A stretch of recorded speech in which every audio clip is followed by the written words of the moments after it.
हो रही है, चाहे वो पॉलिटिकल लोग हैं या नॉन पॉलिटिकल लोग हैं, वो सारे के सारे ही खान साहब के निशाने पर हैं। जलसों के अंदर तो खान साहब उन्हें सख्त तनकीद का निशाना बनाते हैं, सख्त आड़े हाथों लेते हैं, लेकिन बातचीत भी साथ साथ जारी रखी हुई है।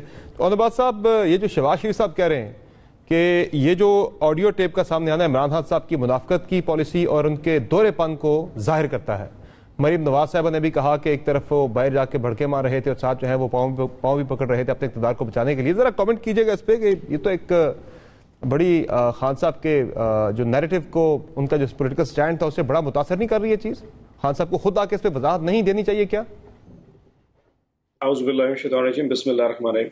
समर साहब, मेरे ख्याल में एक्सप्लेनेशन देने की जरूरत नहीं है। मैं आपको सिंपल बताऊं, जहां तक जैसे आशाम कुरैशी फरमा रहे थे या आप खुद भी इस पे कमेंट कर रहे थे कि जहां तक तो हमारे अलाइज थे कि हम एमक्यूएम के पास जा रहे थे या हम जीडीए के पास जा रहे थे, इवन के बाप पार्टी से हमारी मुलाकातें हो रही, वो तो हमारे अलाइज थे। इस पे तो कोई ढकी छुपी बात नहीं है कि हम अदम एतमाद में उनको हुए। लेकिन अगर कोई ये कहे कि हम उस अदम एतमाद में अपने मुखालफिन के पास जा रहे थे, ये तो इस तरह है कि मैं एक फोन कॉल मिलाऊं अभी इमरान खान साहब को और उन्हें कहूं कि मरियम नवाज शरीफ बार कह रही है कि जी हमारे साथ डील कर लें और नैब के केसेस हमारे खिलाफ वापस ले लें, तो हम आपके खिलाफ अपोजिशन का रोल प्ले नहीं करेंगे, और मैं फिर वो ऑडियो टेप लीक कर दूं। अब उसको फिर कहूंगी जी मरियम नवाज आगे इसको डिफेंड करे। It doesn't make any sense. दो लोगों ने आपस में बात की, उन्होंने आपस में, एक बंदे ने पॉइंट ऑफ व्यू दिया और दूसरा खांसता रह गया, और फिर वो ऑडियो लीक हो गई। और उसके बाद कहा जी खान साहब आगे जरा एक्सप्लेनेशन दे, क्योंकि दो लोग जो आपस में बात कर रहे थे उसमें खान साहब का रेफरेंस मौजूद था। दुनिया के किसी एतबार से, किसी इखलाकी इक़्तिदार से, आई डोंट नो आपके दोनों जो सीनियर पैनलिस्ट बैठे वो इसको शायद जस्टिफाई भी ना कर पाए, किसी इखलाकी इक़्तिदार से ये नहीं जस्टिफाई होता कि खान साहब आगे एक्सप्लेनेशन दे कि फलाने शख्स ने मेरे बारे में इल्जाम लगा। नहीं, देखिए ओनबाज साहब, बात है कि जो जिस शख्स की बात हो रही है जरदारी साहब के साथ, वो कोई नोबडी नहीं है, वो कोई शख्स नहीं है, वो मलिक रियाज साहब हैं, जिनके बारे में मोहसिन बेग साहब ने भी बताया कि वो खान साहब के बहुत करीब थे, बहुत ज्यादा करीब थे खान साहब के, उनके जरदारी साहब से भी उतने ही अच्छे ताल्लुकात।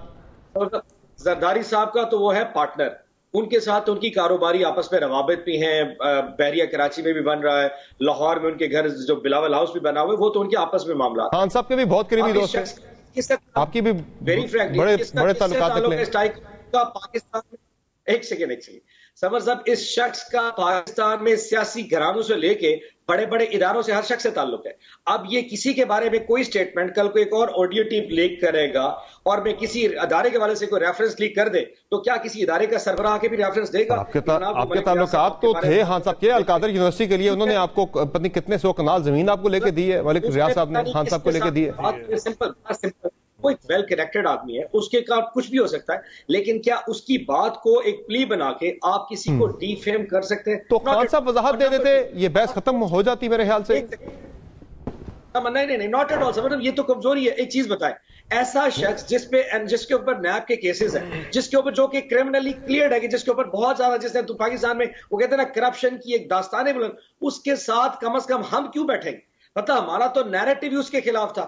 Why would it make sense to you कि हम जरदारी जैसे शख्स के साथ प्राइम मिनिस्टर साहब बैठ के सेटलमेंट करना चाहेंगे? और अच्छा, अभी इसको सर, वो आपकी एक अच्छी हिस्ट्री तो है, आपकी अच्छी हिस्ट्री तो है जरदारी साहब के साथ ताल्लुकात की, आपने अच्छा वर्किंग रिलेशनशिप आपका रहा है। संजानी साहब को मिलकर आपने चेयरमैन सेनेट बनाया था, आपने उनके डिप्टी जो है सलीम मांडवी वाला साहब को पीटीआई ने इलेक्ट कराया था डिप्टी चेयरमैन। आपका वर्किंग रिलेशनशिप बड़ा अच्छा रहा माजी के अंदर, ऐसी बात ना करें कि बिल्कुल कभी आपने कोलैबोरेट नहीं किया, तब भी ये वही जरदारी साहब थे।